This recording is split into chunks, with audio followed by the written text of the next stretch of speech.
Hi ಎಲ್ರಿಗೂ welcome back to Yashodeepak YouTube channel. ನಾನು ಇವತ್ತು ಈ ಒಂದು ವಿಡಿಯೋದಲ್ಲಿ ನನಗೆ ಆದಂಥ ಡೆಲಿವರಿ ಎಕ್ಸ್ಪೀರಿಯನ್ಸ್ ಹಾಗೂ ಪ್ರೆಗ್ನೆನ್ಸಿ ಜರ್ನಿ ಬಗ್ಗೆ ಒಂದು ವ್ಲಾಗ್ ಮಾಡ್ತಾ ಇದ್ದೀನಿ. ಹಾಗೆ ಯೂಟ್ಯೂಬಲ್ಲಿ ಒಂದು 2-3 ಜನ ಕಮೆಂಟ್ ಮಾಡಿದ್ದೀರಾ ನಿಮ್ಮ ಪ್ರೆಗ್ನೆನ್ಸಿ ಜರ್ನಿ ಬಗ್ಗೆ ಹೇಳಿ ಅಂತ. ಮತ್ತು ನಾನು ಫಸ್ಟ್ ವಿಡಿಯೋದಲ್ಲಿ ಹೇಳಿದ್ದೆ ನನಗೆ ಆದಂಥ ಡೆಲಿವರಿ ಎಕ್ಸ್ಪೀರಿಯನ್ಸ್ನ ನಾನು ಶೇರ್ ಮಾಡ್ಕೊತೀನಿ ಅಂತ.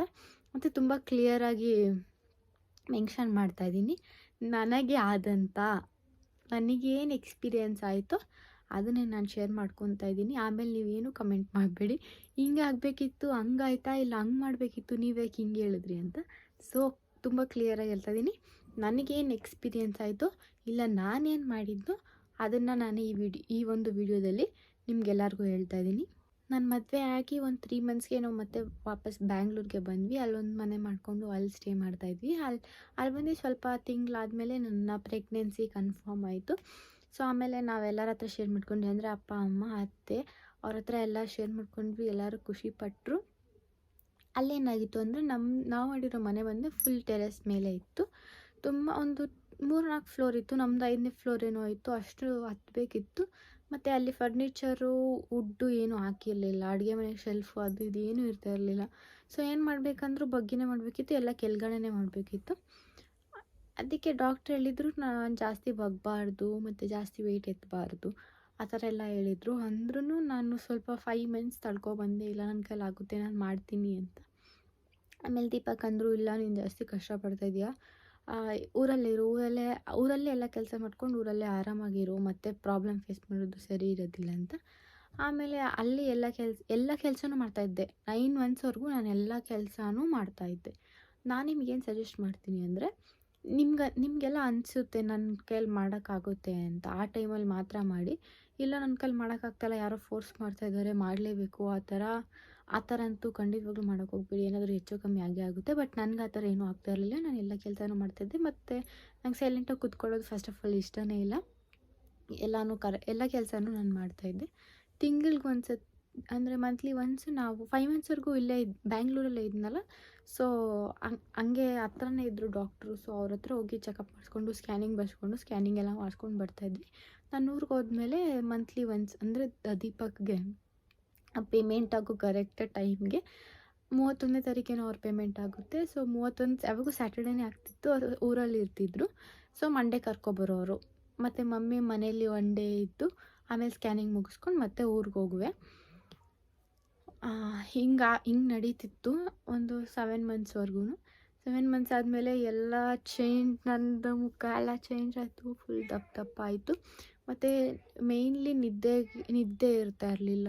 ಆ ಬೇಬಿ ಬಂಪ್ ಬಂದಮೇಲೆ ಈ ಕಡೆನೂ ಮಲ್ಗೋಕ್ಕಾಗ್ತಾ ಇರಲಿಲ್ಲ, ಈ ಕಡೆನೂ ಮಲ್ಗೋಕ್ಕಾಗ್ತಾ ಇರಲಿಲ್ಲ. ಹಿಂಗೆ ದಬಾಕ್ಕೊಂಡು ಮಲ್ಗೋದಕ್ಕೆ ಆಗ್ತಾ ಇರಲಿಲ್ಲ. ನಿದ್ದೆಗಂತೂ ಹೆವಿ ಪ್ರಾಬ್ಲಮ್ ಆಗ್ತಾಯಿತ್ತು. ಮತ್ತು ಮೇಯ್ನಾಗಿ ನನಗೆ ಬ್ಯಾಕ್ ಪೇಯ್ನ್ ಸ್ಟಾರ್ಟ್ ಆಗಿದ್ದೆ 7 ಮಂತ್ಸಲ್ಲಿ ಅನಿಸುತ್ತೆ. ಅಲ್ಲಿವರೆಗೂ ನಂಗೆ ಯಾವ ಪೇಯ್ನ್ ಇರ್ತಿರಲಿಲ್ಲ, ಯಾವ ಸ್ಟಮಕ್ ಪೇಯ್ನು ಇರ್ತಾ ಇರಲಿಲ್ಲ, ಯಾವ ಪೇಯ್ನು ಇರ್ತಾ ಇರಲಿಲ್ಲ. ಬರೀ ಕಾಲೇಜ್ ಟೈಮಲ್ಲಿ ಸ್ಪೋರ್ಟ್ಸ್ ಆಡ್ಬಿಟ್ಟು ಬಂದಾಗ ಮಾತ್ರ ಲೆಗ್ ಪೇಯ್ನ್ ಒಂದು ಕಾಣಿಸ್ಕೊಳ್ಳೋದು. ಅದು ಬಿಟ್ಟರೆ ಅಲ್ಲಿವರೆಗೂ ಯಾವ ಪೇಯ್ನು ಇರ್ತಾ ಇರಲಿಲ್ಲ 7 ಮಂತ್ಸ್ವರೆಗೂ.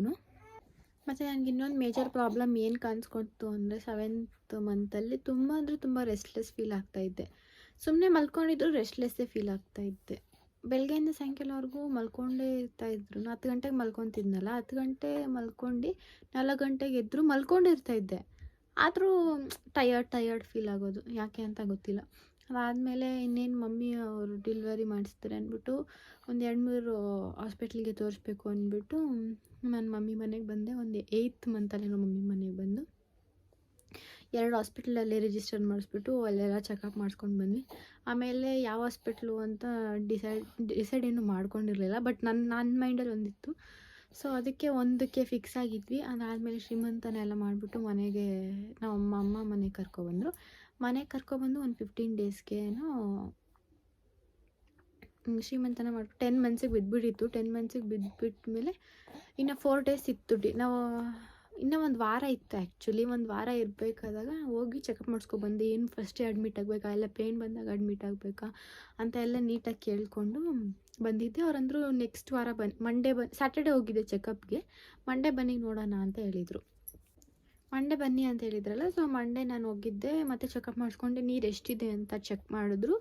ಎಲ್ಲ ಚೆಕ್ ಮಾಡಿಬಿಟ್ಟು ಕರೆಕ್ಟಾಗಿದೆ, ನೋಡೋಣ ಇನ್ನು 2 ಡೇಸ್ ಬಿಟ್ಕೊಂಡು ಬನ್ನಿ ಅಂತ ಹೇಳಿದರು. ಸೊ ಮತ್ತೆ ಮತ್ತೆ ಹೋಗ್ತಾ ಇರಬೇಕಾ ಅಂತ ಅನ್ನಿಸ್ತಿತ್ತು. ಅವತ್ತೊಂದು ದಿನ ಅಂದರೆ ಅವನಿಗೆ ಡೇಟ್ ಕೊಟ್ಟಿರ್ತಾರಲ್ಲ, ಡೇಟು ಕೊಟ್ಟಿರೋದಕ್ಕಿಂತ 4 ದಿನ ಮುಂಚೆ ಹುಟ್ಟಿರೋದು ಅವನು. ಸೊ ಅವತ್ತು ಒಂದಿನ ಮನೇಲೇ ಇದ್ವಿ. ಆಮೇಲೆ ದೀಪಕ್ಕೆಲ್ಲ ಕೆಲಸ ಮುಗಿಸ್ಕೊಬಂದ್ರು, ಮಮ್ಮಿ ಅಡುಗೆ ಮಾಡಿದ್ರು, ಎಲ್ಲ ಒಟ್ಟಿಗೆ ಊಟಕ್ಕೆ ಕುತ್ಕೊಂಡು ಊಟ ಮಾಡಿ ನಾನು ದೀಪಕ್ಕು ರೀಲ್ಸ್ ನೋಡಿಕೊಂಡು ಇದ್ವಿ. ರೀಲ್ಸ್ ನೋಡ್ಕೊಂಡು ಇರಬೇಕಾದಾಗ ನನಗೆ ಏನು ಮಮ್ಮಿ ಯಾವಾಗ ತಾನೇ ಎಲ್ಗೋ ಹೊರ್ಗಡೆ ಹೋಗಿದ್ರು, ಮನೇಲೇ ಇರ್ತಿದ್ದು, ಕೆಲ್ಸಕ್ಕೆ ಹೋಗ್ತಾ ಇರಲಿಲ್ಲ. ಆವಾಗ ಒಂದು ಶ್ರೀಮಂತನನ್ನ ಕರ್ಕೊಬಂದಾಗಿಂದ ಅವ್ರು ಕೆಲ್ಸಕ್ಕೆ ಹೋಗ್ತಾ ಇರಲಿಲ್ಲ, ಮನೇಲೇ ಇರ್ತಾಯಿದ್ರು. ಆವಾಗೇನೋ ರೇಷನ್ ಕೊಡ್ತಾಯಿದ್ರು ಅಂತ ಈಚೆ ಹೋದರು. ದೀಪಕ್ ಒಬ್ಬರೇ ಇರೋದು ಮನೇಲಿ.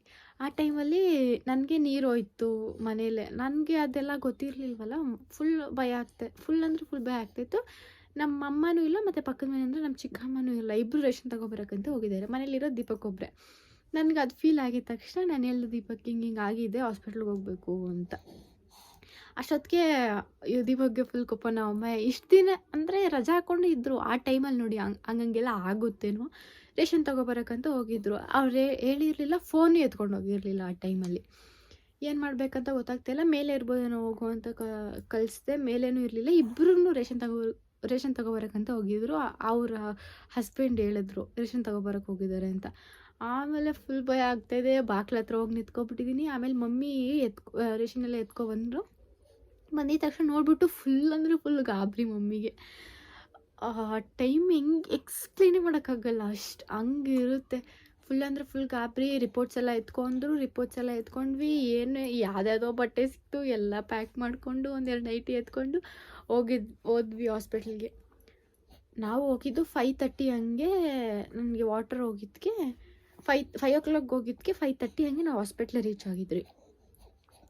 ಹಾಸ್ಪಿಟ್ಲ್ ರೀಚ್ ಆದಮೇಲೆ ಇಲ್ಲೊಂದು ವಿಡಿಯೋ ಹಾಕಿರ್ತೀನಿ ನೋಡಿ. ದೀಪಕ್ ಅಂತ ಇದ್ರು, ಹಂಗೆ ಮಿನಿ ವ್ಲಾಗ್ ಮಾಡು, ಚೆನ್ನಾಗಿ ಓಡುತ್ತೆ, ನೀನು ಚೆನ್ನಾಗಿ ಮಾಡ್ತೀಯಲ್ಲ, ಒಂದಿನ ಬಿಟ್ಟರೆ ಮತ್ತೆ ನಿನಗೆ ಅಯ್ಯೋ ಬಿಡು ಅನ್ನೋ ಥರ ಇದಾಗುತ್ತೆ, ಸೊ ಮಾಡ್ತಾಯಿರು ಅಂತ ಈ ಒಂದು ವಿಡಿಯೋನ ಮಾಡ್ತಾಯಿದ್ರು. ಆವಾಗ ತಾನೇ ನಾವು ಹಾಸ್ಪಿಟ್ಲಿಗೆ ಹೋಗಿ ಅವರು ಏನೋ ಗ್ಲೂಕೋಸ್ ಥರ ಅದೇನೋ ಹಾಕ್ತಾರೆ. ಗ್ಲೂಕೋಸ್ ಅಲ್ಲ, ಅದೇನೋ ಪ್ಲಾಸ್ಟರ್ ಬರುತ್ತಲ್ಲ, ಆ ಥರ ಏನೋ ಹಾಕ್ತಾರೆ. ಎಲ್ಲ ಚೆಕಪ್ ಮಾಡಿ ನನಗೆ ವಾರ್ಡಿಗೆ ಕರ್ಕೊಂಡೋಗಿ ಬಿಟ್ಟಿದ್ರು. ವಾರ್ಡಿಗೆ ಕರ್ಕೊಂಡೋಗಿ ಬಿಟ್ಮೇಲೆ ದೀಪಕ್ ಆ ವಿಡಿಯೋ ಮಾಡಿದ್ರು. ಆಮೇಲೆ ದೀಪಕ್ಕೆ ಎಲ್ರಿಗೂ ಫೋನ್ ಮಾಡಿಬಿಟ್ಟಿದ್ದಾರೆ, ಈ ಥರ ಅಡ್ಮಿಟ್ ಆಗಿದ್ದಾರೆ ಅಂತ, ನಮ್ಮ ಚಿಕ್ಕಮ್ಮಗೆ, ನಮ್ಮ ಅಣ್ಣಗೆ, ಎಲ್ಲರಿಗೂ. ಸೊ ಅವರು ಎಲ್ಲ ಬಂದಿದ್ದರು. ನನಗೆ ಅವಾಗೇನು ಪೇಯ್ನ್ ಇರಲಿಲ್ಲ, ಬರೀ ನೀರು ಮಾತ್ರ ಹೋಗಿತ್ತು. ಅದೇ ಅವರೆಲ್ಲ ಚೆಕ್ ಮಾಡಿಬಿಟ್ಟು ಪೇಯ್ನ್ ಬರಬೇಕು, ಪೇಯ್ನ್ ಬಂದರೆ ಮಾತ್ರ ಮಾಡೋಕ್ಕಾಗೋದು ಅಂತ ಅಂದರು. ನಾನು ನಾರ್ಮಲಾಗೇ ಇದ್ದೀನಿ, ಯಾವ ಪೇಯ್ನೂ ಇಲ್ಲ. ಆಮೇಲೆ ಅವ್ರು ಅಂದರು, ಇವತ್ತು ನೋಡ್ತೀವಿ, ಇವತ್ತು 12 ಗಂಟೆವರೆಗೂ ನೋಡ್ತೀವಿ, ಅವಳಿಗೆ ಪೇಯ್ನ್ ಬಂದರೆ ನಾರ್ಮಲ್ ಮಾಡ್ತೀವಿ, ಇಲ್ಲಾಂದ್ರೆ ನಾಳೆ ಬೆಳಗ್ಗೆ ಆದರೆ ಸಿಸೇರಿಯನ್ ಮಾಡಬೇಕಾಗುತ್ತೆ ಅಂತ ಅಂದರು. ಆಮೇಲೆ ಪೇಯ್ನ್ ಎಷ್ಟೊತ್ತಿಗಾದರೂ ಬರಲಿಲ್ಲ. ಏನು ಮಾಡಿದ್ರು, ಒಂದೊಂದೇ ಡೋಸೇಜ್ ಸ್ಟಾರ್ಟ್ ಮಾಡಿದ್ರು. 3 ಡೋಸೇಜ್ ಏನೋ ಕೊಡ್ತಾರೆ. ಹಾಫ್ ಆನ್ ಅವರ್ಗೆ ಒಂದು ಡೋಸೇಜ್ ಕೊಡ್ತಾರೆ. ಕೈ ಕೊಡ್ತಾರೆ. ಒಂದು ಡೋಸೇಜ್ ಕೊಟ್ಟಮೇಲೂ ಬೆನ್ನು ನೋವು ಸಖತ್ತಾಗಿ ಬರ್ತಾಯಿತ್ತು, ತಡ್ಕೊಳಕ್ಕಾಗ್ತಾ ಇರಲಿಲ್ಲ. ಅಷ್ಟೊತ್ತಿಗೆ ಊರಿಂದ ಎಲ್ಲರೂ ಬಂದಿದ್ದರು ನೋಡೋದಕ್ಕಂತ. ಇವತ್ತೇ ಆಗ್ಬಿಡುತ್ತೆ ಅನ್ನೋ ರೇಂಜ್ಗೆ ದೀಪಕ್ ಹೇಳ್ಬಿಟ್ಟಿದ್ದಾರೆ ಎಲ್ರಿಗೂ ಫೋನ್ ಮಾಡಿ. ಸೊ ಊರಿಂದ ಎಲ್ಲರೂ ಬಂದಿದ್ದರು. ಅವಾಗ ತಾನೇ 1 ಡೋಸೇಜ್ ಕೊಟ್ಟಿದ್ದಾರೆ ಅಷ್ಟೇ. ನಾನು ಹೇಳಿದ್ನಲ್ಲ, ಬ್ಯಾಕ್ ಪೇಯ್ನ್ ನಾನು ನೋಡೇ ಇಲ್ಲ. ಆ ಟೈಮಲ್ಲಿ ಮಾತ್ರ ಎಷ್ಟು ಬ್ಯಾಕ್ ಪೇಯ್ನ್ ಬಂತು ಅಂದರೆ, ಇನ್ನೊಂದು ವಿಡಿಯೋ ಹಾಕಿದ್ದೀನಿ, ಈ ವಿಡಿಯೋ ನೋಡಿ. ಆವಾಗ ನಾನು ಎಲ್ರಿಗೂ ಹೇಳ್ತಾ ಇದ್ದೆ, ನನಗೆ ತಡ್ಕೊಳಕ್ಕಾಗ್ತಾಯಿಲ್ಲ, ಪ್ಲೀಸ್ ಸಿಸೇರಿಯನ್ ಮಾಡಿಸ್ಬಿಡಿ, ಹಂಗೆ ಅಷ್ಟು ನೋವ್ತಾ ಇದೆ, ಬರೀ 1 ಡೋಸೇಜ್ಗೆ ತುಂಬ ಅಂದರೆ ತುಂಬ ನೋವ್ತಾ ಇತ್ತು. ಅದಕ್ಕೆ ನಾನು ಹೇಳ್ತಾ ಇದ್ದೆ, ಪ್ಲೀಸ್ ನನಗೆ ಆಗ್ತಾಯಿಲ್ಲ ಅಂತ. ಅದಕ್ಕೆ ದೀಪಕ್ ಇಟ್ಕೊಂಡು ರೇಗಿಸ್ಕೊಂಡು ಈ ವಿಡಿಯೋನ ಮಾಡ್ತಾಯಿರೋದು. ಆಮೇಲೆ ಯಾರಿಗೆ ಹೇಳಿದ್ರು, ಇಲ್ಲ ನೀನು 1 ಟೈಮ್ ತಡ್ಕೊಂಬಿಡು, ಆಮೇಲೆ ಸರಿ ಹೋಗುತ್ತೆ, ಇವಾಗ ಸ್ವಲ್ಪ ಕಷ್ಟ ಆಗುತ್ತೆ, ಆಮೇಲೆ ಲೈಫ್ ಲಾಂಗ್ ಏನು ಪ್ರಾಬ್ಲಮ್ ಇರೋದಿಲ್ಲ. ಸಿಸೇರಿಯನ್ ಅಂದರೆ ನೀನು ಇವಾಗ ಆರಾಮಾಗುತ್ತೆ, ಆಮೇಲೆ ಲೈಫ್ ಲಾಂಗ್ ಪ್ರಾಬ್ಲಮ್ ಆಗುತ್ತೆ, ಹಂಗೆ ಹಿಂಗೆ ಅಂತ ಯಾರು ಹೇಳಿದ್ರು ಕೇಳ್ತಾಯಿಲ್ಲ. ಆ ಕಡೆ ನಮ್ಮ ಮಮ್ಮಿಗೆ ಹೇಳ್ದೆ, ನಮ್ಮ ಮಮ್ಮಿನೂ ಕೇಳ್ತಾಯಿಲ್ಲ, ನಮ್ಮ ಅಣ್ಣಂಗೆ ಹೇಳ್ದೆ, ನಮ್ಮ ಅಣ್ಣನೂ ಕೇಳ್ತಾಯಿಲ್ಲ. ಆಮೇಲೆ ಫೈನಲಿ ಇನ್ನು ಯಾರಿದ್ದಾರೆ, ದೀಪಕ್ ಕೇಳಿದೆ. ದೀಪಕ್ಕು ನಾನು ಹೇಳಿದ್ದಷ್ಟೇ, ಒಂದು 5 ಮಿನಿಟ್ಸ್ ಅಲ್ಲಿ ಕಾಣಿಸ್ಕೊಂಡೇ ಇಲ್ಲ. ಮತ್ತು ಇನ್ನೊಂದು ಡೋಸೇಜ್ ಕೊಡೋವರೆಗೂ ಅವರು ಅಯ್ಯೋ ಹೇಳಿದ್ರೆ ತಲೆ ತಿಂದುಬಿಡ್ತಾಳೆ ಅಂದ್ಬಿಟ್ಟು ಹೇಳಿದ ತಕ್ಷಣ ಅವರು ಹೋಗ್ಬಿಟ್ರು. ಮತ್ತು ಹಾಫ್ ಆನ್ ಅವರ್ ಆಯಿತು, ಇನ್ನೊಂದು ಡೋಸೇಜ್ ಕೊಟ್ಟರು. ಹೆವಿ ಅಂದರೆ ಹೆವಿ ಪೇಯ್ನು. ಆ ಪೇಯ್ನ್ ನೆನೆಸ್ಕೊಳ್ಳೋಕ್ಕಾಗ್ತಾಯಿಲ್ಲ. ಸ್ವಲ್ಪ ಬಿಟ್ಟು ಬರ್ತಾಯಿದೆ. ಅದಾದಮೇಲೆ ಯಾರೋ ಅಂದರು, ನಿನಗಿನ್ನ ಹೊಟ್ಟೆ ಜಗ್ಗಿದ್ರೇ ನಾರ್ಮಲ್ ಡೆಲಿವರಿ ಆಗೋದು ಅಂತ. ಅದಕ್ಕೆ ಕಾಫಿಗೆ ಬಟರ್ ಹಾಕ್ಕೊಂಡು ಇಷ್ಟು ಕಾಫಿಗೆ 2 ಬಟ್ರೇನೋ ಹಾಕಿದ್ರು. ಸ್ಮಾಲ್ ಬಟರ್ನ ಹಾಕಿ ಕೊಟ್ಟರು. ಕುಡಿದ್ಮೇಲಂತೂ ಫುಲ್ ಇನ್ನೂ ಪೇಯ್ನ್ ಜಾಸ್ತಿ ಆಗೋಯಿತು. 2 ಡೋಸ್ ಕಂಪ್ಲೀಟ್ ಆಯಿತು. ಹೆವಿ ಅಂದರೆ ಹೆವಿ ಬ್ಯಾಕ್ ಪೇಯ್ನು. ಏನು ಮಾಡೋದು, ಮತ್ತೆ ಹಾಫ್ ಆನ್ ಅವರ್ ಆಯಿತು, ಮತ್ತೆ 3rd ಡೋಸೇಜ್ ಕೊಟ್ಬಿಟ್ರು. ನೋವಂತೂ ಫುಲ್ ಅಂದರೆ ಫುಲ್ ನೋವು ಬಂದುಬಿಡ್ತು. ನಾನು ಹೇಳ್ದೆ ಆಗ್ತಾಯಿಲ್ಲ ನನಗೆ, ಫುಲ್ ಅಂದರೆ ಫುಲ್ ನೋವು ಬರ್ತಾಯಿದೆ, ತಡ್ಕೊಳಕ್ಕೆ ಆಗದೇ ಇರೋಷ್ಟು ನೋವು ಬರ್ತಾಯಿದೆ ಅಂತ. ಆಮೇಲೆ ಕರ್ಕೊಂಡೋಗಿ ಯಾರನ್ನೂ ಒಳಗಡೆ ಬಿಡ್ತಾಯಿಲ್ಲ. ನಮ್ಮ ರಿಲೇಟಿವ್ಸ್ ಎಲ್ಲರೂ ಬಂದಿದ್ರಲ್ಲ, ಎಲ್ಲ ಗೇಟಿಂದ ಆಚೆ ನಿಲ್ಲಿಸ್ಬಿಟ್ಟಿದ್ದಾರೆ. ಮಮ್ಮಿನೂ ಬಿಡ್ತಾಯಿಲ್ಲ, ದೀಪಕ್ನೂ ಬಿಡ್ತಾಯಿಲ್ಲ. ಯಾರಾದರೂ ಒಬ್ರು ಇದ್ರೆ ತಾನೇ ನಮಗೂ ಧೈರ್ಯ ಬರುತ್ತೆ. ಯಾರಂದರೆ ಯಾರಿಗೂ ಬಿಡ್ತಾಯಿಲ್ಲ. ನನಗಂತೂ ಫುಲ್ ಯಾರಾದರೂ ಒಬ್ರು ಇದ್ರೇ ಧೈರ್ಯ ಇರುತ್ತೆ ನನಗೆ. ಅಂದರೆ ನಮ್ಮ ಅಮ್ಮ ಇರಬೇಕಿತ್ತು, ನಮ್ಮ ಅಮ್ಮನೂ ಬಿಡ್ತಾ ಇರಲಿಲ್ಲ. ಆಮೇಲೆ ಸ್ವಲ್ಪ ಹೊತ್ತು ನನಗೆ ಪೇಯ್ನ್ ಕಾಣಿಸ್ಕೊಂಡ್ಮೇಲೆ ನಮ್ಮ ಅಮ್ಮನ ಒಳಗಡೆ ಬಿಟ್ಟರು. ಮಮ್ಮಿ ಆಗ್ತಾಯಿಲ್ಲ, ನಂಗೆ ತಡ್ಕೊಳಕ್ಕೆ ಆಗದೇ ಇರೋಷ್ಟು ಪೇಯ್ನ್ ಬರ್ತಾಯಿದೆ, ಅವ್ರಿಗೆ ಹೇಳ್ಬಿಡು ಅಂತ. ಆಮೇಲೆ ಅವ್ರು ಒಳಗಡೆ ಕರ್ಕೊಂಡೋಗಿ ಆಮೇಲೆ ಫೈನಲಿ ನಾರ್ಮಲ್ ಡೆಲಿವರಿ ಮಾಡಿದರು. ನನಗೆ ಆಗಿತ್ತು ಬಂದು ನಾರ್ಮಲ್ ಡೆಲಿವರಿ. ಆ ಟೈಮಲ್ಲಿ ನಮ್ಮ ಅಮ್ಮ ಏನು ಅವ್ರಿಗೇನು ಎಕ್ಸ್ಪೀರಿಯನ್ಸ್ ಆಗ್ತಿತ್ತು ಅಂದರೆ, ಅವ್ರು ನಾರ್ಮಲ್ ಡೆಲಿವರಿ ಮಾಡಬೇಕಾದಾಗ ಬರೀ ಯಶಸ್ವಿನಿ ಅಂತ ಅಂತಿದ್ರು. ಮತ್ತು ನನ್ನ ಸೌಂಡ್ ಏನೋ ಅವ್ರಿಗೆ ಕೇಳಿಸ್ತಾ ಇರಲಿಲ್ವಂತೆ. ಅವ್ರಿಗೆ ಫುಲ್ ಭಯ ಆಗೋಗಿತ್ತಂತೆ. ಯಾಕೆ ಇವಳೇನೋ ಮಾತಾಡ್ತಾ ಇಲ್ಲ, ಏನಾಯಿತೋ ಏನೋ ಆ ಥರ ಏನೇನೋ ಯೋಚನೆ ಮಾಡಿಬಿಟ್ಟಿದ್ದಾರೆ ನಮ್ಮಮ್ಮ. ಅಯ್ಯೋ ಸಿಸೇರಿಯನ್ನೇ ಮಾಡಿಸ್ಬೇಕಿತ್ತು, ಇವಳು ಹೇಳಿದ್ಲಲ್ಲ, ನಾನು ಕೇಳಲಿಲ್ವಲ್ಲ, ಹಿಂಗೆ ಅಂತ ಏನೇನೋ ಯೋಚನೆ ಮಾಡ್ಕೊಂಡಿದ್ರು. ಆಮೇಲೆ ಫೈನಲಿ ಆಯಿತು, ತಗೊಂಡು ಬಂದು ಕೊಟ್ಟರು ದೀಪಕ್ ಕೈಯಲ್ಲಿ. ಪಾಪುನ ನನಗಾಗಿದ್ದು ಬಂದು ಬಾಯ್ ಪಾಪು. ಸೊ ಫೈನಲಿ ನಾರ್ಮಲ್ ಡೆಲಿವರಿ ಆಗಿದ್ದು ನನಗೆ ಈ ಥರ ಆಯಿತು ನೋಡಿ. ಆಮೇಲೆ ನಾರ್ಮಲ್ ಡೆಲಿವರಿ ಆದಮೇಲೆ ಇನ್ನೊಂದು ವೀಡಿಯೋ ಹಾಕಿರ್ತೀನಿ ನೋಡಿ. ಈ ವಿಡಿಯೋ ನಂದು ಆಪ್ರೇಷನ್ ಅಂದರೆ ನಾನು ನಾರ್ಮಲ್ ಡೆಲಿವರಿ ಆದಮೇಲೆ ಎಲ್ಲರೂ ಒಳಗಡೆ ಬಿಟ್ಟರು. ಅಂದರೆ ಆಪ್ರೇಷನ್ ಥಿಯೇಟರ್ ಒಳಗಡೆ ಬಿಟ್ಟರು. ಅದಾದಮೇಲೆ ಮಮ್ಮಿ ನನಗೆ ಫಸ್ಟ್ ಬಂದಿದ್ದು ಮಮ್ಮಿ ಬಂದುಬಿಟ್ಟು ಥ್ಯಾಂಕ್ ಯು ಸೋ ಮಚ್ ಅಂತ ಹೇಳಿದ್ದು. ಅದೊಂದು ಮತ್ತು ತುಂಬ ನೆನಪಿದೆ. ಯಾಕಂದರೆ ನಾವು ಅಮ್ಮಗೆ ನನಗೆ ಸಿಸೇರಿಯನ್ ಆಗೋದು ಇಷ್ಟ ಇಲ್ಲ, ಎಷ್ಟೇ ಕಷ್ಟ ಆದರೂ ನಾರ್ಮಲ್ ಡೆಲಿವರಿ ಮಾಡ್ಕೊ ಪ್ಲೀಸ್, ನನಗೋಸ್ಕರ ಇದೊಂದೇ ಒಂದು ಮಾಡ್ಕೊ, ನಾರ್ಮಲ್ ಡೆಲಿವರಿ ಮಾಡ್ಕೊ ಪ್ಲೀಸ್ ಅಂತ ಎಷ್ಟೊಂದು ಕೇಳ್ತಾಯಿದ್ರು. ಅದೊಂದಕ್ಕೋಸ್ಕರ ಆದರೂ ನಾನು ತಡ್ಕೊಂಡಿರಬೇಕು ನೋವು ಅಂತ ಅಷ್ಟೊಂದು ತಡ್ಕೊಂಡಿದ್ದು. ಯಾರೂ ಕೇಳಿಲ್ಲ ಅಂದರೆ ಇನ್ನೇನು ಮಾಡಲಿ ಅಂದ್ಬಿಟ್ಟು ನಾನೇ ವಾಕಿಂಗ್ ಮಾಡಿಕೊಂಡು ಹೆಂಗೋ ಇರ್ತಿದ್ದೆ. ಆಮೇಲೆ ಮಮ್ಮಿ ಬಂದಿದ್ದು. ಮಮ್ಮಿ ಬಂದು ಏನಂದರು ಅಂದರೆ ಥ್ಯಾಂಕ್ ಯು ಸೋ ಮಚ್ ಅಂತ ಅಂದರು. ಅದಾದಮೇಲೆ ದೀಪಕ್ ಬಂದರು. ದೀಪಕ್ಕು ಫುಲ್ ಹತ್ಕೊಂಡ್ಬಿಟ್ಟಿದ್ರು. ಆ ಟೈಮ್ ಎಷ್ಟು ಪ್ರೆಷಿಯಸ್ ಅಂದರೆ ಹೇಳ್ಕೊಳ್ಳೋಕ್ಕಾಗಲ್ಲ ಆ ಥರ. ಸೊ ಇವರು ಫಸ್ಟೇ ಆಲ್ರೆಡಿ ಫೋರ್ಸ್ ಮಾಡಿದ್ರಲ್ಲ ಮಿನಿ ವ್ಲಾಗ್ ಮಾಡು ಅಂತ. ಸೊ ಅದಕ್ಕೋಸ್ಕರ ಅವ್ರು ವೀಡಿಯೋ ಮಾಡಿದ್ರು ಬಂದಿದ್ದ ತಕ್ಷಣ. ಆಮೇಲೆ ಪಾಪ ಕೊಟ್ಟಿದ್ದು ವೀಡಿಯೋ ಇದೆ, ಅದನ್ನು ಹಾಕೋಕ್ಕಾಗಲ್ಲ. ದೀಪಕ್ ಫೋನ್ ಮಾಡಿಬಿಟ್ಟು ಎಲ್ಲರಿಗೂ ಹೇಳಿದ್ರಲ್ಲ ಹಾಸ್ಪಿಟ್ಲಿಗೆ ಸೇರಿಸಿದ್ದೀವಿ ಅಂತ. ಅವಾಗ ಅವರೆಲ್ಲ ಹೇಳಿದ್ದೊಂದೇ, ಈ ಥರ ನಾರ್ಮಲ್ ಏನು ಮಾಡಿಸ್ಬೇಕು ಅಂದ್ಕೊಂಡಿದ್ದೀರಾ ಅಂತ ಅವ್ರು ಕೇಳಿದ್ದಾರೆ. ನಾರ್ಮಲ್ ಡೆಲಿವರಿ ಆದರೆ ಒಳ್ಳೆಯದು ಅಂತ. ಅವಳು ನಾರ್ಮಲ್ ಡೆಲಿವರಿ ಈಗೆಲ್ಲ ತಳ್ಕೊಳ್ಳಲ್ಲ, ಸಿಸೇರಿಯನ್ ಮಾಡಿಸ್ಬಿಟ್ಟು ಸುಮ್ಮನೆ ಯಾಕೆ ಟೈಮ್ ವೇಸ್ಟ್ ಮಾಡ್ತೀರಾ ಅಂತ ಎಲ್ಲರೂ ಹೇಳಿದರು. ಅವ್ರಿಗೆಲ್ಲ ನಾನು ಪ್ರೂವ್ ಮಾಡಿ ತೋರಿಸಿದ್ದೀನಿ ನೋಡಿ ನನಗಾಗಿರೋದು ನಾರ್ಮಲ್ ಡೆಲಿವರಿ ಅಂತ. ಎಷ್ಟೊಂದು ಜನ ಹೇಳಿದರು ಇಲ್ಲ ಅವಳು ತಡ್ಕೊಳ್ಳಲ್ಲ ಅಂತ. ನನಗನ್ಸಿದ್ದೇನೆಂದರೆ ನಾವೇನಾದರೂ ಅಂದ್ಕೊಂಡ್ರೆ ಖಂಡಿತವಾಗ್ಲೂ ಮಾಡ್ತೀವಿ, ಅದೇನೇ ಕೆಲಸ ಆಗಲಿ. ಯಾರು ಹೆಂಗೆ ಗೊತ್ತಿಲ್ಲ, ನಾನು ಮಾತ್ರ ಹಿಂಗೆ. ನಾನು ಒಂದು ಸತಿ ಅಂದ್ಕೊಂಡ್ಮೇಲೆ ಅದನ್ನು ಮಾಡ್ತೀನಿ, ಮಾಡಿ ಮುಗಿಸೋರ್ಗೂ ಆ ಕೆಲಸನ ಬಿಡೋದಿಲ್ಲ. ಆ ಥರ ಪರ್ಸನ್ ನಾನು. ಸೊ ಇಷ್ಟ ಆಗಿತ್ತು ನನ್ನ ಡೆಲಿವರಿ ಎಕ್ಸ್ಪೀರಿಯನ್ಸ್. ಆಮೇಲೆ ಪಾಪು ಕೊಟ್ಟರು. ಫುಲ್ ಅಂದರೆ ಫುಲ್ ಖುಷಿ ಆಯಿತು, ಎಲ್ರಿಗೂ ಖುಷಿ ಆಯಿತು. ದೀಪಕ್ ಕಲ್ತ್ಕೊಂಡ್ರು.